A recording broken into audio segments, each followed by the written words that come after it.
राजस्थान की महिलाओं को आर्थिक पग भर करके जिनको आत्मसम्मान दिलाया है, वैसे नारी शक्ति पुरस्कार से जिनका सम्मान प्रेसिडेंट रामनाथ कोविंद ने किया है, वैसे राजस्थान के रूमा देवी आज हमारे साथ मौजूद है। हम उनके साथ बात करेंगे।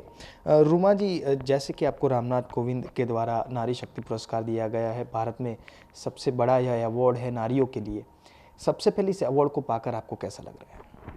मुझे बहुत अच्छा लगा क्योंकि ये अवार्ड मेरे लिए अवार्ड नहीं, ये एक नई जिम्मेदारी थी। और जब हम दिल्ली जाते थे तो राष्ट्रपति भवन दूर से देखते थे, लेकिन ये नहीं पता था कि हम राष्ट्रपति भवन के अंदर जाएंगे और राष्ट्रपति जी के हाथों से सम्मान पाएंगे। और जब सम्मान पाया तो मुझे बहुत अच्छा लगा। और वो सम्मान मेरी अकेली का भी नहीं है, वो हमारी 30,000 से ज़्यादा बहनें जो मेहनत करती है उनके लिए है। रुमा जी, जैसे कि आपने जो बायोग्राफी है, जो मैंने कुछ पढ़ा है, आप 8वीं तक पढ़ी है। वहाँ से लेके यहाँ तक आना और बचपन में 8वीं तक पढ़ी, किस प्रकार की दिक्कतें हुई और वहाँ से यहाँ तक का सफ़र कैसा रहा?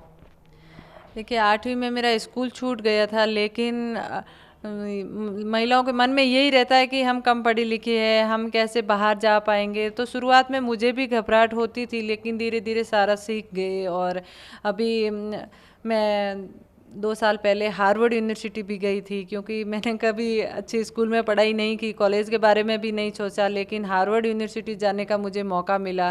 क्योंकि हार्वर्ड यूनिवर्सिटी से मेल आया था कि हम हमारे एनुअल फंक्शन में एज ए स्पीकर के तौर पे आपको बुलाना चाह रहे हैं।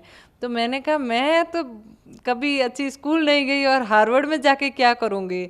तो उन्होंने बोला कि जो आप कर रहे हैं वो वहाँ के लोगों को पता नहीं है। इंडिया के बारे में दिल्ली बॉम्बे जैसा जगह का पता है, लेकिन रूरल एरिया में क्या हो रहा है वो उनको नहीं मालूम है। तो फिर हम हार्वर्ड यूनिवर्सिटी गए और जब उनके साथ में बैठ के काम किया, उनसे बातें की, तो उनको बहुत अच्छा लगा और उन्होंने बोला कि हम इंटर्नशिप के लिए इंडिया आएंगे। और उसके बाद में नेक्स्ट डे उन्होंने भारतीय दूतावास में प्रोग्राम रखा और बहुत सारे कॉलेज के प्रोफेसर लोगों को बुलाया। और जब उन्होंने हमारी कला के बारे में जाना तो उन्होंने बोला कि हम यहाँ से स्टूडेंट्स भेजेंगे और रिसर्च करेंगे और वहाँ की कला को यहाँ के सिलेबस में शामिल करेंगे। हमें बहुत अच्छा लगा। आपको जैसे बताया, आपको यूएस की हार्वर्ड यूनिवर्सिटी ने बुलाया, तो आपको माइक दिया गया होगा, आपने क्या कहा था? जी, हमने जो हम काम कर रहे हैं उसी के बारे में बताया और सुई धागा लेके वहाँ पे वर्कशॉप भी किया और वहाँ के स्टूडेंट्स ने खुद ने सुई लेके काम किया। तो उन्होंने बोला कि कितना मेहनत का काम है ये। अभी आपके साथ राजस्थान की हज़ारों बहनें जुड़ी हुई है। ये जो काम आपने आर्टिसन का आपने उन्होंने सिखाया है, आर्थिक रूप से पगभर हो रही। राजस्थान में कितनी बहनें हैं भारत के और कोई राज्य में जुड़ी हुई है? खास करके गुजरात के शेड्यूल जो ट्राइब्स है वो बेल्ट की बात की जाए, कितनी औरतें हैं? देखिए, बाड़मेर की 250 गांव की 30,000 से ज़्यादा बहनें हमारे साथ में जुड़ी हुई है। लेकिन राजस्थान गवर्नमेंट ने एक और नई जिम्मेदारी दी है, जो राजीविका के 2.5 लाख से ऊपर समूह बने हुए हैं और लगभग 27 लाख महिलाएं जुड़ी हुई है, उनका ब्रांड एम्बेसडर बना के एक नई जिम्मेदारी दी है। और साथ ही हम कई जगह पे हमारे जो मास्टर आर्टिजन है वो जाके ट्रेनिंग देते हैं उन बहनों को जो बहुत ही दूर दराज एरिया में रहती है, जैसे ट्राइबल आर्टिजन है। उत्तराखंड के माणा गांव में भी हमारे आर्टिजन वहां जाके उन बहनों को ट्रेनिंग दिया, क्योंकि वो वुलन से प्लेन शॉल बनाते थे, लेकिन उसके ऊपर एम्ब्रॉयडरी करके वैल्यू एडिशन करके कैसे सेल करें वो उनको बताया। तो इस तरीके से काफ़ी जगह पे हमारे जो आर्टिजन हैं वो जाते हैं। और मैं तो सिर्फ एक जगह की बात नहीं कर रही हूँ, पूरी इंडिया की महिलाएं हैं जो वो आत्मनिर्भर बने और सक्षम बने। रुमा जी, जैसे कि आप यूएस भी गई, आपको ये राष्ट्रपति के द्वारा अवार्ड भी मिला, तो पहले जो आपकी ओर लोगों को देखने का नज़रिया था जब आप गांव में थी, और ये जो अवार्ड मिलने के बाद आप यूएस गई, उसके बाद इतना बड़ा कार्य किया, अब लोग कैसे आपको बुलाते हैं? देखिए, पहले जब मैंने काम शुरू किया तो मुझे बहुत कठिनाइयों का सामना करना पड़ा। जैसे मैं महिलाओं के घर पे जाती तो मुझे घर के अंदर भी नहीं जाने देते थे। बोलते कि पता नहीं क्या सिखाओगे हमारी बहनों को, महिलाओं को, और कल ये हमारा कहना मानेगी या नहीं मानेगी, कल आप जाने को बोलोगे कहीं पे। तो हम उनको बहुत ही मतलब ऐसे समझाते कि इनको कहीं नहीं जाना है, हम इनको घर बैठे काम देंगे, ये घर का पूरा काम करके जो भी इनको दिन में 2-3 घंटा टाइम मिलता है उसमें ये काम करेगी। तो इस तरीके से कुछ बहनों को साथ में जोड़ा। जब उनके पास में इनकम आना शुरू हुआ तो और भी बहनें साथ में जुड़ी। फिर उनको ट्रेनिंग दिया, क्योंकि मार्केट के हिसाब से प्रोडक्ट बनाना बहुत डिफ़िकल्ट है, और उसकी स्किल कैसी होनी चाहिए, डिज़ाइन कैसी होनी चाहिए। तो ये सारी ट्रेनिंग उनको वहीं उन्हीं के घरों के बीच में दिया, एक्सपोज़र विज़िट करवाया। आज सबको विश्वास हो गया है कि रूमा जी ने बोला है तो आपको जाना है। एक महिला को बोलती हूँ कि आपको दिल्ली में एग्जीबिशन है, जाना है, बॉम्बे में जाना है, तो 10 महिलाएं तैयार होती है कि नहीं हमें जाना है। ऐसा कंपटीशन होता है। मुझे बहुत खुशी होती है कि उनकी सोच में बदलाव आया है। जैसे महिलाएं बोलती है कि मैं नहीं पढ़ पाई लेकिन मेरी बेटी को मैं ज़रूर पढ़ाऊँगी। ऐसी बातें सुनती हूँ तो मुझे बहुत खुशी होती है। और कुछ महिलाएं मुझे आके बोलती है कि हम आपको धन्यवाद देते हैं। मैंने कहा किस लिए, हम तो पहली बार मिल रहे हैं। तो वो बोलती है नहीं, आपको देख के हमने हमारे गांव में काम शुरू किया और आज हमारे साथ में 300-400 बहनें हैं जो अच्छे से काम कर रही है। तो इस तरीके से जब सुनते हैं तो और भी ज़्यादा खुशी मिलती है।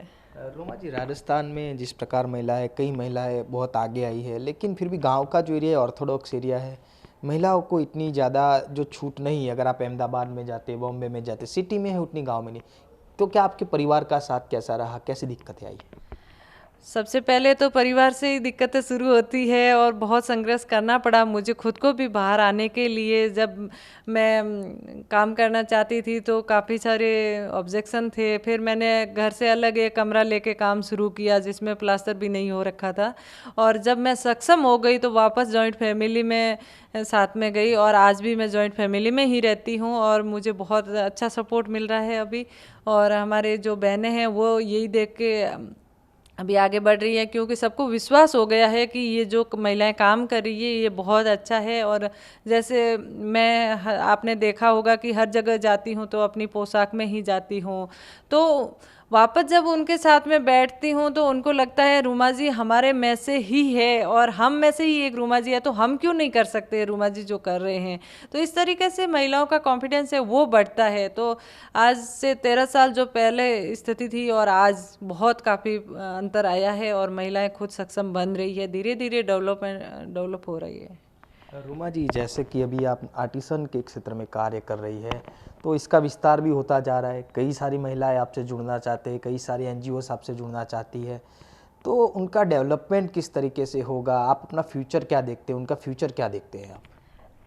देखिए, हम हर महिलाओं से बात करने की कोशिश करते हैं। जो बैकवर्ड एरिया है वहाँ जाते हैं, जो बहुत ही रूरल एरिया में घर है, क्योंकि वहाँ पे ऐसे इकट्ठे गांव में ढाणियों में लोग नहीं रहते हैं। और अलग अलग दौरों के बीच में 1 किलोमीटर बाद में ढाणी आएगी एक, तो इस तरीके से पहुँचना भी बहुत मुश्किल होता है। लेकिन उनके घरों तक पहुँच के उनको मोटिवेट करते हैं, हम उनको घर तक काम पहुँचाते हैं और आगे भी ऐसा जारी रहेगा, क्योंकि मेरा तो मकसद ही यही है कि हर महिला आत्मनिर्भर हो, सक्षम हो।